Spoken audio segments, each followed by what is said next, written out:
शिवसेना उद्धव बाळासाहेब ठाकरे सोलापूर शहर प्रमुख नाना मोरे यांचा करकम तालुका पंढरपूर जिल्हा सोलापूर येथे सन्मान करण्यात आला।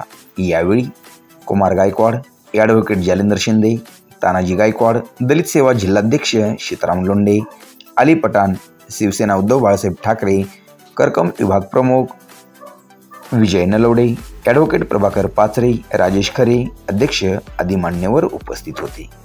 MK न्यूजने केलेला वार्तालाप।